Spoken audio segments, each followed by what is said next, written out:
Hey guys, what is up? It's Dusty here and welcome back to another episode of the Daily Crypto News. And today we have a juicy update on Solana. As this cryptocurrency has not been performing too well over the last couple of weeks, I think a question that's been roaming around the space is, will Solana survive? Will Solana recover? And what are the pros and cons? So in this video, we're gonna go over the bullish side for Solana, explain why it could succeed, why there's still hope for this project, and why it might be a good choice to buy it right now. While on the opposite end, explain a couple of downfall theories, explain why this project could die out, and why it would not be too crazy if Solana were to never recover. Now, the most important thing you guys can do if you're watching this video is press the like button to support it, just to showcase it to more people, but also comment down below if you think Solana will succeed or absolutely fail. I think only that way we'll be able to realize what the majority of the people are thinking. So let me know in the comment section down below and warn others, or inform others, I'd say, from what you think. Having said that, today has been a pretty spectacular day for Solana. It is up 11%, and there's actually $500 million worth of inflows today, which in my opinion is pretty spectacular.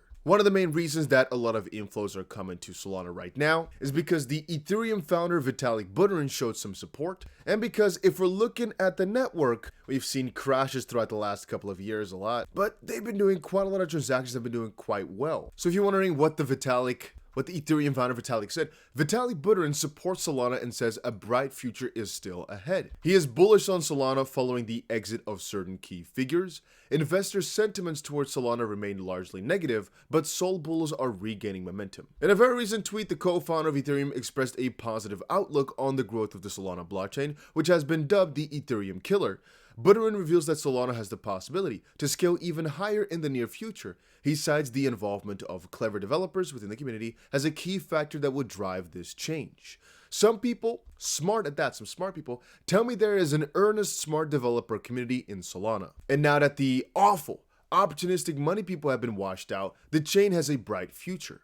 Hard for me to tell from the outside, but I hope the community gets its fair chance to thrive. Now, ever since he tweeted that, the community has been, well, I guess, questioning all the different negative comments, and right now, the CEO of the crypto wallet Abra also commented on the post urging other developers and platform builders to imitate Vitalik Buterin's thought process, which basically is, well, a lot of the quick money, the get-rich-quick type of guys are out, and there's still a lot of builders left. And since there's a lot of good builders in there, it might still be able to thrive over longer periods of time. You have to understand that Solana is, as of this point, a little bit of a meme. I've actually had articles come about that people are literally seeing Solana as a meme right now, but what's also been a pretty big deal, at least as far as I've noticed, is that Solana is getting a lot of attention based on the tokens that are on top of there. I'm gonna dive deeper into that in just a second, but even though some key players have left, some of the top Solana NFT collections have migrated to, for example, Polygon, the network is still, in my opinion, thriving. And similarly, Ari Paul, the CIO of Block Tower Capital, commended Buterin, saying that his comments reflect Buterin's excitement to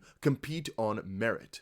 Quote, if a company or person or protocol community is afraid of what their users, investors, and employees might discover if they exploit the competition, what does that say about their confidence in what they're offering? Let's make one thing clear though real quick. I am not trying to state in this video that Solana is actually quote-unquote good. One of my good friends that used to work at Solana actually quit about half a year ago or so, and ever since that point I didn't really have any inside information anymore. With inside information I mean cool new updates that are going to be coming up, not something that was really trade worthy, but also not really chance to interview or talk with these Solana people anymore. I'd have to try via a different way now to get in. Point being, that's also kind of left me to not really see Solana as much for what they can do, but more for what they're doing right now. And one of the things I noticed in that was that I was looking at those outages, for example, thinking, oh, that's garbage, and not looking at the near future, thinking, okay, that could be fixed, and what then? Now, a lot of that also had to do, of course, the fact the price was really just going on a downward spiral. I think a lot of people have an average price of Solana at like $100 plus, which over the last year has gone from about $200 all the way down to $10. And I'd like to blame it all on FTX and Alameda, which, by the way, we're pretty much involved in. There's actually one little tip I should also give you on the sidelines, which is be careful with everything that FTX invested into. Obviously, those things might have a little bit of a shaky fundamental right now. But since I was checking that out earlier today, I was also thinking of, what did Solana invest into? And that's something you should also understand. If Solana as a project just continues to go downwards and downwards and downwards, a lot of projects based on Solana will fail, but also projects that Solana invested in might not do as well anymore, specifically if they were big contributors to it.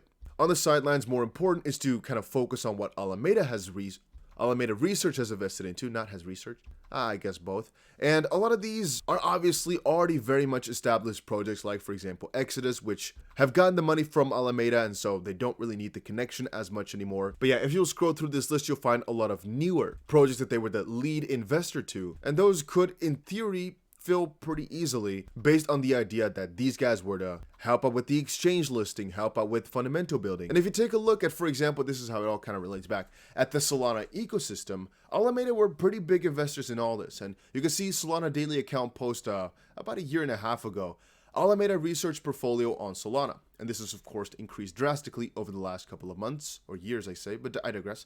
Alameda research of Sam Bankman-Fried, Alameda, is the leading investor in Solana ecosystem.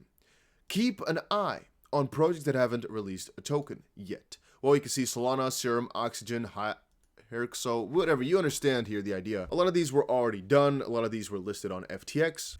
A lot of them were listed on FTX only because, well, they were the main investors. They were trying to basically vouch for these projects, which then had to kind of vouch for themselves to get onto different exchanges. I'm not so sure that all this information is completely accurate because it's quite old, and it's also not my forte, as I'm not really that big of a Solana ecosystem investor. I was only invested in a couple of these projects. But the idea is quite clear that people are afraid for Alameda to actually liquidate more of their Solana positions as well, as they've also kind of done with their Ethereum positions. And we can see this from last week, right, where they swapped funds for Bitcoin. If this were to happen to their Solana holdings, their Solana wallets, that could be kind of scary. And we don't know if it's going to be their actual Solana holdings or only the tokens that were built upon Solana. And we don't know if this is going to happen in the next weeks or next months. We don't know. But logically, it's something that people are not that excited for, which is why it's peculiar that the price is right now going up. We can see that there's also been an increase in volume, albeit not too crazy, but there's just a wave of excitement which led to a significant amount of FOMO, and that's because the price has indeed dropped 95% from where it was 1 year ago,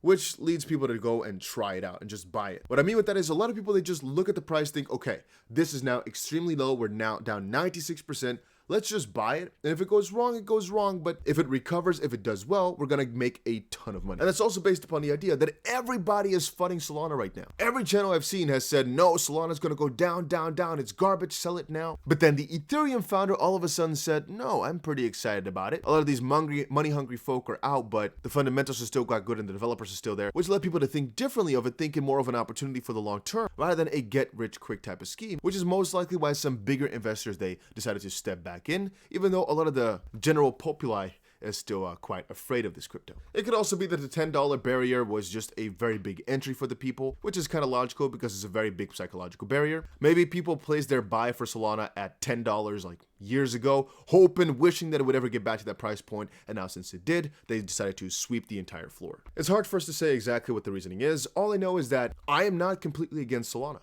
I don't really know if there's any short-term future in it because, well, most things are just looking scary for it. But over the longer term, Solana could indeed thrive. It's a bit of a VC baby, a very institutionally backed crypto, which you might see as centralized garbage, sure. But over the longer term, it could indeed do pretty damn well. So am I buying like crazy? No, I'm not. But I'm not selling all my Solana since, well, we're pretty late to sell anyway. We're down 95%. That's not even from the all-time high. I think from the all-time high, we're down like 99% really. And so I'll just be holding on, hoping that it will recover because there's a very good potential it will. And since even Vitalik Buterin and guys like that are very much, well, still bullish on the project, I'll also keep holding on. Even though on the short term, there's not really much showcasing some nice activity. There's not really anything that I could look forward to here that's not negative. So logically, we'd have to sell right now and potentially swoop back in. But based on the fact that we're already down so ridiculously much, I still think it could get a little bit cheaper, but I'm just going to hold on and potentially buy if we really get below like $6. I'd definitely buy a little bit more. But yeah, that is still to be seen. That was it for today's video, guys. Hopefully you all enjoyed it. If you did, make sure you press the like button